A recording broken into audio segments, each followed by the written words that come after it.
This episode of Code Story is sponsored by Ladder.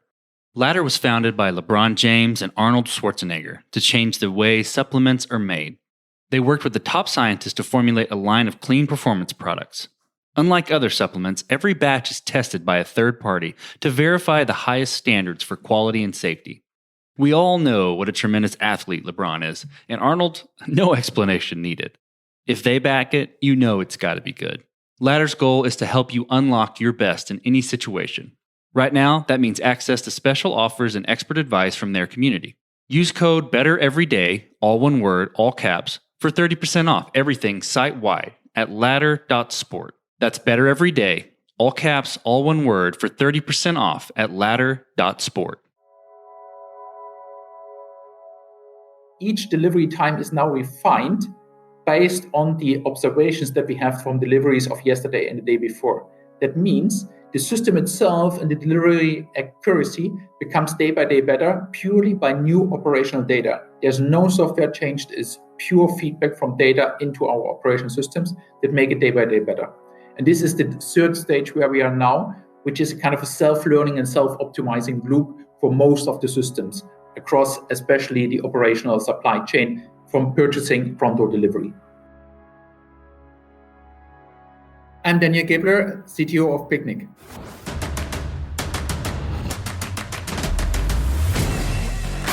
This is Code Story, a podcast bringing you interviews with tech visionaries who share in the critical moments of what it takes to change an industry and build and lead a team that has your back. I'm your host, Noah Labhart, and today how Daniel Gebler built the tech behind the online supermarket, revolutionizing the last mile. All this and more on Code Story. A resident of Amsterdam, Daniel Gebler found his way into tech through an artistic route, through creating demos combining visuals and music through technology. A husband and a dad of two, he enjoys rock climbing, but mostly bouldering indoors, though he loves to get out in the trees with his friends when he can. After leading R&D at Fredhopper, he took several years to do research on large-scale systems. Coming out of his research in 2015, he joined Picnic, the online supermarket delivering groceries directly to your home free of charge. If you build an online retailer, then there's a lot of stuff to build. So on the one hand, you need to have an app where customers can place order, but you also have to have systems where you can buy products from suppliers, where you can warehouse management, where you can make route planning, people management, payment, HR planning, all kinds of different tools. In an early stage, when you build an MVP, you have very limited resources and you certainly can't build all this stuff. So we did it very simple. We built only our consumer proposition, meaning our shopping app. And everything else was a very simple pen and paper or a Google Sheet solution, which got us started. And that meant that we could have a proof of demand where we could see if customers like what we do, and made the fulfillment and the logistics on a pure pen and paper approach. And at some point we saw, well, there's a lot of customers that really like the service. Now we need to scale up the systems. And then one by one, we moved this pen and paper or spreadsheet-based solutions into actual real products where we had a full-scale buying solution, a full-scale warehouse management solution, a full-scale route planning solution, etc. That's very cool. So you started out in an unconstrained model, essentially. You pen, paper, spreadsheet, and then you figured out what people really needed before you built it. Is that true? That's absolutely true. And we did one more step. We actually started in stealth mode. So that means we didn't know exactly, will customers like what we have thought about? Will customers really love our proposition? So we started a mode where we had an unbranded launch. We just shared our idea, our proposition to customers and looked, what will customers like? And then we saw that customers started to really start ordering with us without any real brand, without any benefit of kind of a big retail corporate. We got started that customers really placed orders with us. And that is something what we built until the scale of a couple of hundred orders on a weekly basis. Then we felt comfortable that we can make a public launch. And that was the moment where we said, well, now we need to make a little bit of PR. We just invited a few agencies and then they started to report about this. And we saw in the next stage basically the entire country subscribed to the service. And then we had the reality, we had just a few cars, while actually tens of thousands of customers subscribed to the service. Now we quickly needed to build a tool that allowed us to manage which customers can actually immediately place an order and which customers place at a little bit later stage an order. And that is something what we call the waiting list, where customers then cannot immediately enter the shop, but one by one we let them into the shop so that they can place an order. This episode is sponsored by Vanta. You're a startup founder. Finding product market fit is probably your number one priority. But to land bigger customers, you also need security compliance. And obtaining your SOC 2 or ISO 27001 certification can open those big doors. But they take time and energy, pulling you away from building and shipping. And that's where Vanta comes in. Vanta is the all-in-one compliance solution helping startups like yours get audit ready and build a strong security foundation quickly and painlessly. How, you ask? Vanta automates the manual security tasks that slow you down, helping you streamline your audit. And the platform connects you with trusted VCSOs to build your program, auditors to get you through audits quickly, and a marketplace for essentials like pen testing.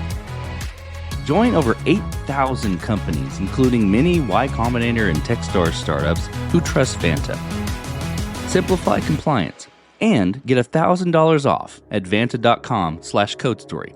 That's VANTA.com/codestory.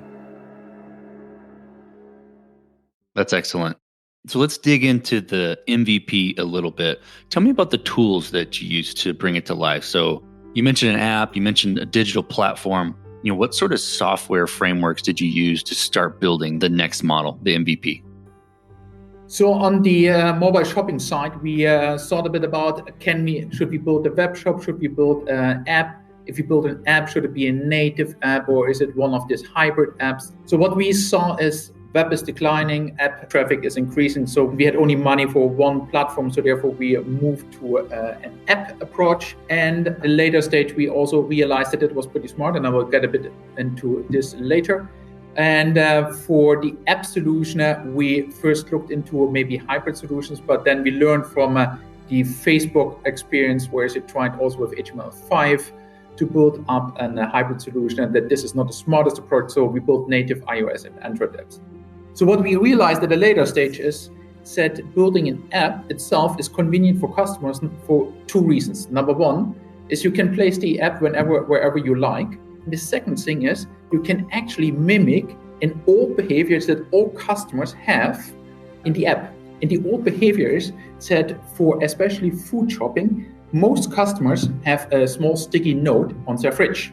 And the sticky note simply says, the next time when I need to go for shopping, I need to buy milk and I need to buy butter or cheese. And that is a list that is built incrementally whenever you run low on a product. This is something what in essence most of the customers are doing when they're building up their shopping list. Just incrementally whenever you run low on a product. We see now that the same behavior is mimicked in the app itself, where customers are opening the app, adding a product to the basket and close again the app. This is a very different shopping behavior than what you see for non-food. If you buy electronics, then you just open the app, you compare, for instance, all different variants of an iPad or an iPhone, and then you press the buy button and then you become happy. With food, where you buy not only 2 or 3 items, but you buy 30 items, you build incrementally the list. So you build maybe first dairy products and then meat products, and later you have more the kind of special vegan products. And that is something what we now can model with the app, which would not be possible over a web interface. So what decisions and trade-offs did you have to make in the short term when building that MVP? You mentioned some of them, deciding to go native over hybrid, which makes a lot of sense, especially the type of app you're building.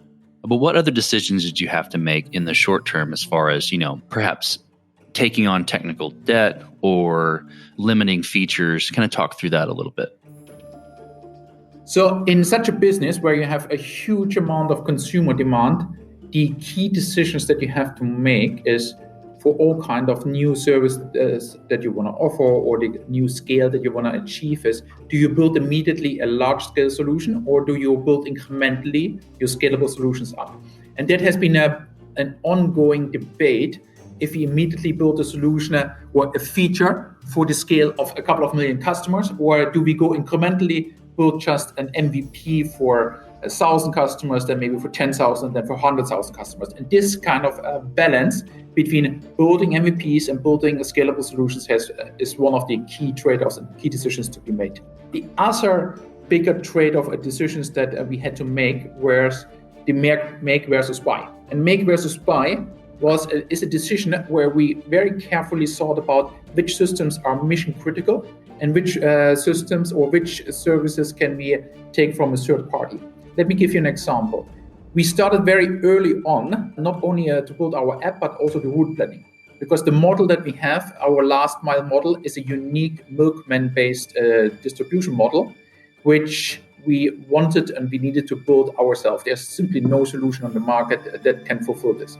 On the other hand, there are pretty standard warehouse management solutions which we could actually in the beginning use as a standard off-the-shelf solution. At a later stage, where we are now, where we're looking more and more in robotic automation, we are now insourcing this entire technology stack to build also fulfillment and especially robotic and automated fulfillment ourselves.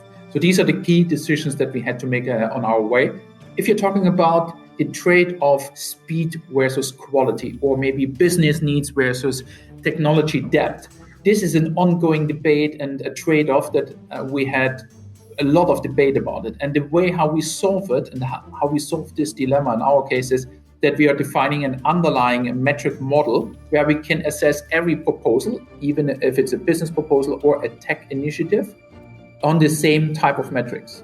And every tech and business initiative need to contribute to the same metric model. Let me give you an example. Tech initiatives are usually not directly enabling new consumer features. However, they contribute to the time to market, or they contribute to a defect density, or they contribute to the uptime. So therefore, we are expressing all those kind of contributions of technical initiatives also in business value, and therefore make tech initiatives and business initiatives comparable. And that is a much better approach than the classical half-half or 80-20 type of split between business and tech initiatives. Payoff.com is a paying sponsor of the Code Story podcast. You've tried balance transfers and budgeting, but high interest rates and unrelenting bill cycles make it almost impossible to get out of credit card debt on your own. Instead of another new savings technique, you need a clear path out of debt. And that's what a payoff loan can do. A payoff loan is a personal loan, backed by member-centric credit unions, designed to help you pay off your credit cards, with rates as low as 5.99% APR and loan amounts up to $35,000 with no hidden fees, and personal customer service support from Payoff to help you reach your financial goals. Some of the benefits of a payoff loan may also include potential credit score boost, one monthly payment, and savings from lower interest rates. Go to payoff.com/codestory to learn more. Checking loan rates won't affect your credit score. Try something new. Pay off your credit card debt with Payoff. NMLS ID 1396805. Not all applicants may qualify. Loans only available within the United States. Loan is not available in all states. Payoff works with lending partners who originate the loans. Additional terms, conditions, and eligibility requirements may apply. More information is available at payoff.com/codestory. This message is brought to you by RIMS, the Risk Management Society. RIMS is a global organization dedicated to the profession of risk management. For nearly 60 years, RIMS has delivered the latest strategies and resources that allow risk professionals to grow, innovate, and succeed in any business. RIMS works with industry leaders to produce content and online training that business professionals turn to. Topics include business continuity, cyber risk management techniques, the fundamentals of insurance, and more. There's also a private, members-only site where people can discuss sensitive issues and get honest answers. Members have been leaning on each other as we all navigate the global pandemic. If you're concerned about the safety of your employees and the sustainability of your organization, you need the resources and connections RIMS provides. Learn more at go.rims.org/codestory. You can save 25% off a year-long membership. Again, that's go.rims.org/codestory. This episode is sponsored by Kinsta. Between juggling client meetings, managing your website, and keeping up with everyday tasks, who has the time to stress out about website security? Well, with Kinsta, the technical stuff is taken care of, so you can focus on what you do best. Kinsta provides managed hosting for WordPress, offering lightning-fast load times, top-tier security, and unmatched human-only customer support.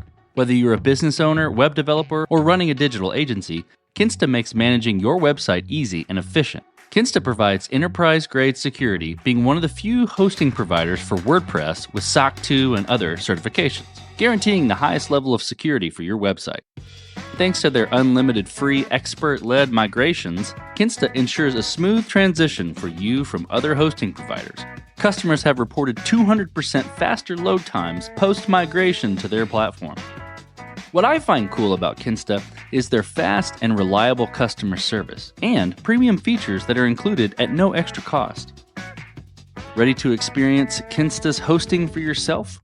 Get your first month free when you sign up at kinsta.com today. That's KINSTA.com. How have you progressed the product past the MVP? Walk me through the maturation process of the product past that first initial software version. So we started first consumer app and all the features around it, and that went also in a couple of stages. So we started, for instance, just with the plain shopping application where you have a catalog and then now you have a search functionality. At a later stage, we added one functionality that we thought is maybe a nice to have feature, which is the past purchases page. So you can look up, what did you buy the last week? This is a feature which became similar to Facebook's timeline, one of the most used features, because customers are actually not building up a shopping list from scratch, but they are building up a shopping list by looking what did they buy the last week, and then filter out what they don't want this week, and then think about what they additionally want this week. So this is on the consumer side. On the logistical side, we went in 3 steps. And the first step is building up a first version of each product in-house as a native application, for instance, for the purchasing application, for the warehouse management, for the logistical planning, but also for the driver app.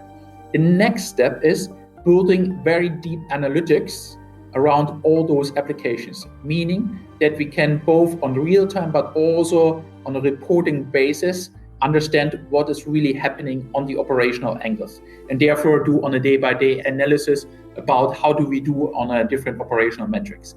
The third one is building a feedback loop from this analytics back to the product itself to in an incremental way to improve the product. Let me give you an example. If we are making route planning, then we are planning our routes based on a couple of criteria, but the most simple criteria is you want to have the shortest route in an available time window and in an available capacity of the vehicle. However, there are parameters that you need to understand over time how long it takes. And one of the parameters is for each customer, you need to understand how long does a stop take. And there are parameters like how far is the customer from the street or the door of the customer from the street? Is the customer living in the second or the first floor? Is the customer young or old? Is the customer living with a family? Is it day or nighttime delivery? So over time, we understood step by step each of those kind of aspects, how does it contribute to the stop time and to the delivery times. And now, in an incremental manner, each delivery time is now refined based on the observations that we have from deliveries of yesterday and the day before. That means the system itself and the delivery accuracy becomes day by day better purely by new operational data. There's no software change, it's pure feedback from data into our operation systems that make it day by day better. And this is the third stage where we are now, which is kind of a self-learning and self-optimizing loop for most of the systems across especially the operational supply chain from purchasing front door delivery. How do you go about building your roadmap and deciding what is the next most important thing to build in the product? We started Picnic by defining autonomous independent teams. And for the first 2 or 3 years, the teams have been completely autonomous, running based on overarching business objectives and business goals. There are different product lines. What we realized after being 3 years in is that we need a little bit more high-level objectives, high-level target setting. And then we try to make an annual planning. But annual planning is something which is way too far down the road if you think about such a fast-moving business as we are in. And the business itself is characterized by online delivery in food. And this is just moving way, way faster than what you can handle in a one-year planning. So what we now do is we do quarterly planning, where we are aligning especially the cross-product initiatives, meaning all those development initiatives that are between the different products we are aligning, and then leave the prioritization to the products itself. The products themselves are defining their or prioritizing their backlogs based on objectives and key results that they define on an annual level. And there is just a kind of weekly and a bi-weekly cycle, how they define what becomes the workload and what is the backlog and what comes next. And on a quarterly basis, reviewing the objectives and the key results that the team sets for themselves.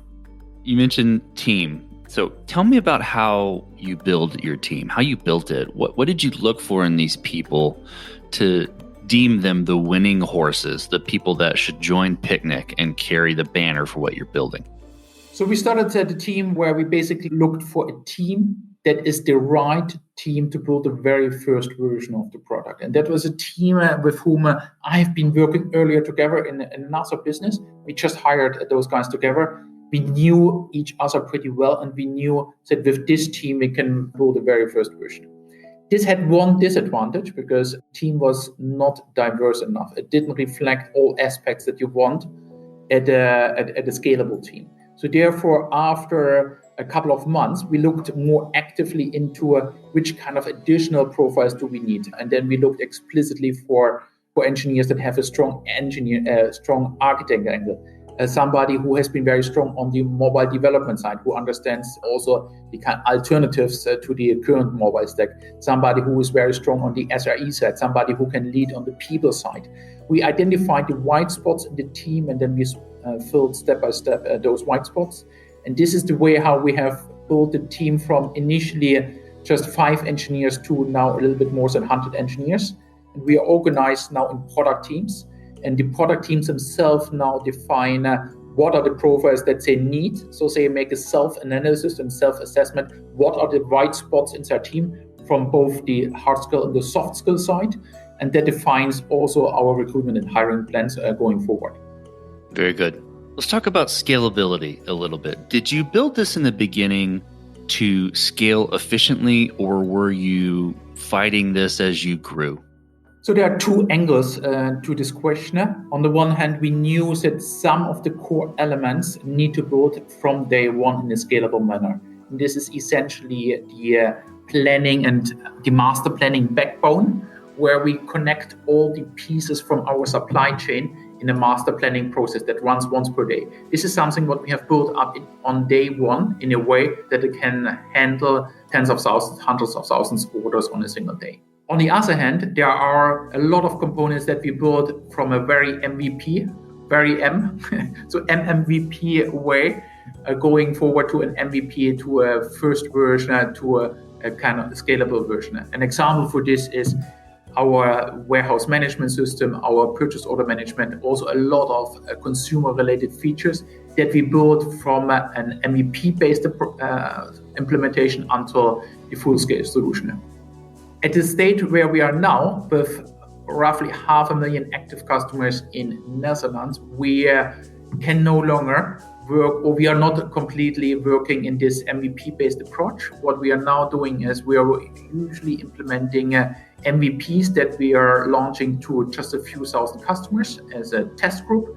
And then in parallel, we are building out the scalable solution that we are then launching to the larger customer base.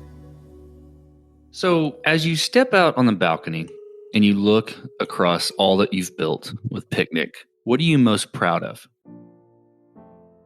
It's a pretty cool question, and I have asked this myself. But on the other hand, this is also a bit like rating your child and scoring your favorite child.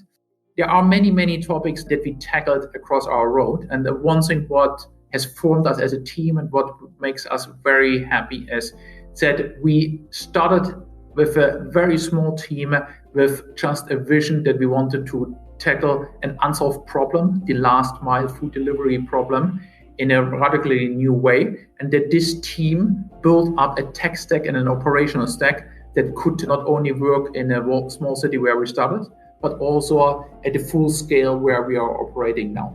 If you're zooming into some of the tech topics that we have tackled in the way that were pretty impressive is that we went along the journey from a system where we built purely on a spreadsheet some very simple rules that we later built in Java or Python as the first version of a product, up to the state where we are having now for essentially all products a feedback loop that goes from the product itself to the ops team to the data warehouse back to the product itself, to have a self-learning and self-improvement cycle for a large set of all our business features. And this is something which some people call it machine learning and deep learning or AI. This is probably the essential piece that will help us also in the future to focus on developments of new features, while the optimization of the existing features is only driven and only dependent on the size of operation that we are running now. So this is probably the essential piece that we are happy about the architectural setup that we have chosen so far. So let's flip the script a little bit. Tell me about a mistake you made and how you and your team responded to it. So in such a journey, you do a lot of mistakes. One thing what you're looking for and what you're looking out for is that you're not making fatal mistakes. And even if you make mistakes that are drastic, that you find a fast way, an early way to correct them. So one of the things what we learned on our way are said, when we are aligning our tech priorities and our tech roadmaps with the business side, that we need to look very careful what are hard deadlines and what are soft deadlines. An example for this is if you're launching in a new country, if you're launching in new cities, you have hard deadlines for the simple reason that you have agreements with media agencies, you have agreements with advertisements, you have agreements with suppliers. So if you have this kind of fixed agreement on the timeline, if you have fixed expectations on the quality, then the only variable in your tech game is the scope. And if the scope itself is also defined because you want to launch in a new country and you don't want to regress on your existing features, then you are in a pretty difficult situation if you're running low on time, low on resources. So our learnings here is that at least one of the three angles, so time, resources, quality, you want to open up and you want to keep flexible on. One thing what we learned in our journey is quality is something you can never debate about, meaning we are monitoring very carefully on a week-by-week basis with detailed reports our technical depth, our code coverage by unit tests, but also component tests, integration tests. So this is something we don't want to regress at all. So the only two angles that we can take in any development project is either scope or the development timeline. And that is something what we very actively communicate now to business teams based on our past experience, that these are the only two variables that we can take into account. And based on those decisions with the business teams, we either decide if we are adjusting the scope, if the timeline is fixed, or that we are becoming more flexible on the timeline and or discuss about different rollout approaches. It makes sense. Sounds like a classic project management problem there. Tell me what the future looks like for Picnic, for the product, and for your team. A very early stage of our journey. What we have built so far is a service that customers love, but we know that with building a service where you're seeing each customer at least once per week and you have a penetration that you see a large part of every single street in every city, which is very high, then there are so much possibilities that come beyond food, beyond the logistical service that we're offering now, that we are very, very, very happy to look forward to the future opportunities. On the short term, what we're working on now and what gives us a lot of energy is So the fulfillment operation, meaning the warehouse order picking and replenishment and the receiving operation, we are now step by step automating. So we are building a fully robotized automated warehouse, which includes robots, conveyor belts, and a lot of automated components that need to have local control components, but also cloud-based steering components, which is something that we are now building up, which is one of the classical cases of edge computing, where you have very interesting and hard problems to solve on the decision, what do you locally compute and what do you compute in the cloud. So if you have various robots in a warehouse, you need to decide, can a robot by itself decide what is the next step to do, or is it something what from a central control unit needs to be steered? So these are very, very interesting problems to solve, which are similar to problems of autonomous drones or autonomous driving, but now in a warehousing environment. Let's flip back to you, Daniel. Who influences the way that you work? A CEO, CTO, architect, or any person, really? Name a person you look up to and why.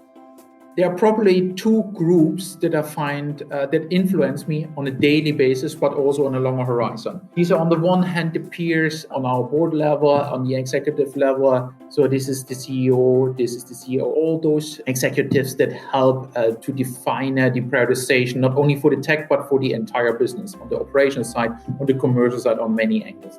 On the product team structure, we are looking into an organizational setup where we can keep the teams as much as possible autonomous, not building a heavy middle management structure, but still have a clear means to steer the teams based on company-wide objectives. And this is something where we see now with a little bit more than 100 engineers that all teams need a little bit more steering than just full autonomy. But on the other hand, we don't want to build immediately up a full-blown middle management layer. And the means of OKRs, company-wide objectives, but also a shared vision of what do we do, not only in 3 months' time, but what do we do in 3 years' time, or what is the long-term goal in 10 years' time. This is something what helps the teams to define for themselves also this kind of short, mid, and long-term roadmaps. Great answer. If you could go back to the beginning, when you started Picnic, what would you do differently, or what would you consider taking a different approach on? Many things that you learn along the way that you would do different, but it doesn't make so much sense to reflect about the stuff that you would do different after you know all the stuff that you know exposed. What I find much more meaningful is to ask the stuff, what should you have done faster? Because the only real thing, if you make your decisions based on the best knowledge that you have at this point in time, the only thing what you can do is prioritization or how fast you execute things. And there are certainly things that I would have loved to do a little bit faster. So one thing what is very close to my heart is moving into a purely data-driven engineering, but also data-driven operational approach is something what I would have loved to do a little bit faster. Moving into machine learning and deep learning, I would have loved to do a bit faster. For the simple reason that we see now the real benefit of what it means to have this feedback loop in real time, but also more on a batch basis if you have feedback from your data warehouse into your operation systems for all the metrics. This self-learning loop for logistics, but also for the warehouse management, for the purchasing, is a game changer for every business that is running at scale as we do here in logistics. Last question, Daniel. You're getting on a plane and you're sitting next to a young entrepreneur who has built the next big thing. They're jazzed about it. They're super excited to show you their product. They really think it's going to make an impact on the world. What advice do you give that person having gone down this road a bit? The first advice I would give him is ask people for advice. Get feedback, but whatever feedback you take or you get, take it with a healthy grain of salt. You will have a lot of people that will encourage you, but don't really understand what you're doing. And you will have naysayers, which just are jealous about what you're working on. So you need to form yourself an opinion and a vision on where do you want to go and then stick to it. This is one angle that what I would share with them. The other angle is don't be for too long, too stubborn on what you're working on. is a change, if you need to make a change, a course correction, then be also open to this feedback to yourself, that you need to maybe adjust something in the model that you need to that you're working on, the tech or the product vision that you have. In this sense, it is a kind of a healthy balance between, on the one hand, being a little bit of stubborn, but on the other hand, not being too stubborn and being humble to also take feedback from people around you. That is probably the most important thing. If you find a healthy balance here, then it is only a matter of time until you will be successful. That's great advice. Well, Daniel, thank you for being on the show today. Thank you for telling the product creation story of Picnic. Thanks for having me. And this concludes another chapter of Code Story.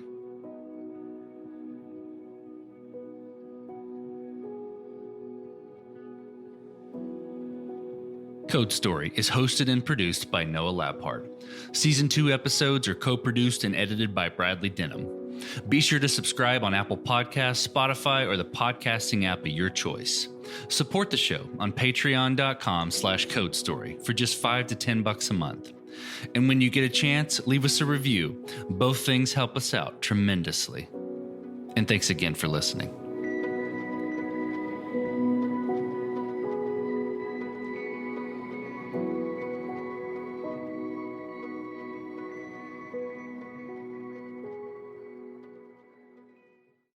You just realized your business needed to hire someone yesterday.